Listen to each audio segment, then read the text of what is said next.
Yes, 10th class. Today we start with the next topic of chapter number 8, that is pulse rate और rate of heartbeat. कल जैसे हमने heart beat के बारे में पढ़ा था कि हार्ट बीट किसे बोलते हैं, आज उसका रेट मतलब पल्स रेट भी करना है और हार्ट बीट रेट कितना होता है ह्यूमन बॉडी का वो पढ़ना है. The rhythmic contraction of heart is also felt in the arteries in the form of pulsation or as regular jerk called pulse. अब जो पल्स होती है, जैसे जो हार्ट है वो रेगुलरली क्या करता है, कॉन्ट्रैक्ट होता है और रिलैक्स होता है.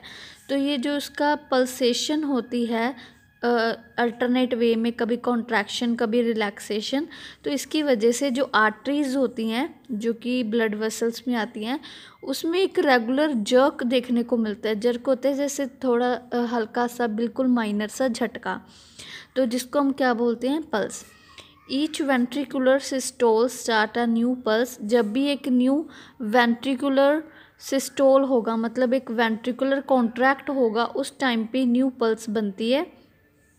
The pulse rate is same as the heart rate, that is 68 to 72 times per minute. एक मिनट के अंदर ये 62 या 68 से लेके 62 के इन बिटवीन होता है. Pulse rate can be felt in radial artery at the wrist. और जो हमारी आर्म होती है उसका जो रिस्ट पार्ट होता है हैंड के पहले, रेडियल आर्टरी वहाँ पे होती है कि उस पर हम जब प्रेस करते हैं अपनी फिंगर से तो वहाँ से हम अपना जो पल्स रेट है और रेट ऑफ हार्ट बीट है वो आइडेंटिफाई कर सकते हैं कि कितना है. नेक्स्ट आता है हार्ट साउंड्स, जो कि क्या है, लब and dub. Heart sounds can be heard on the chest with the stethoscope.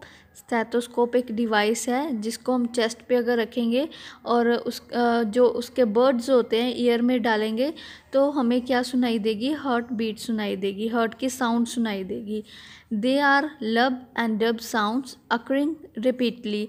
और वो साउंड कैसी होगी, मतलब जो उसमें एक पल्सेशन है उसमें हमें हल्की सी जो साउंड है लब डब मतलब ऐसी सुनाई देंगी. The lub sound is produce when ventricles contract and atrioventricular valves get closed sharp at the beginning of ventricular systole. मतलब जब वेंट्रिकल जो चैम्बर होते हैं जब वो कॉन्ट्रैक्ट होंगे उस टाइम पे क्या होता है, एक वॉल्व होती है. वॉल्व मतलब उसके इन बिटवीन जो दीवार खड़ी होती है, वॉल्व्स एक टाइप की ओपनिंग भी बोल सकते हैं. आर्ट्रियो वेंट्रिकुलर वॉल्स जो होता है वो एकदम से बंद हो जाता है क्योंकि जो ब्लड है वो आर्टरी से आर्ट्रियल से लेके वेंट्रिकुलर जाता है और इन दोनों के इन बिटवीन जो वॉल्व प्रेजेंट होगा वो एकदम से बंद हो जाता है. तो उस बंद होने की आवाज़ की वजह से जो साउंड है लब सुनाई देता है. The dub sound is produced when by the closure of semilunar valves at the root of aorta and pulmonary artery at the beginning of ventricular diastole.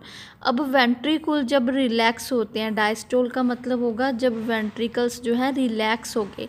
जब वो रिलैक्स होते हैं तो उस टाइम पे जब ब्लड जो है एओर्टा में या पल्मोनरी आर्टरी में एंटर होगा, लेकिन उसके जब वेंट्रिकुलर से एओर्टा की तरफ जाएगा या पल्मोनरी आर्टरी की तरफ जाएगा तो उन दोनों के इन बिटवीन सेमील्यूनर वॉल्व्स होते हैं. जब वो बंद होते हैं एकदम से तो डब साउंड प्रोड्यूस होता है. तो इस अकॉर्डिंग हमारा जो हार्ट है वो लगातार लब एंड डब जो साउंड्स है वो प्रोड्यूस करता है. लब साउंड जो है वेंट्रिकुलर कंट्रैक्ट होने से पहले आती है और जो डब साउंड है वो वेंट्रिकुलर डायस्टोल होने तक आती है. तो ये दो साउंड्स है जो हम स्टेथोस्कोप की हेल्प से सुन सकते हैं.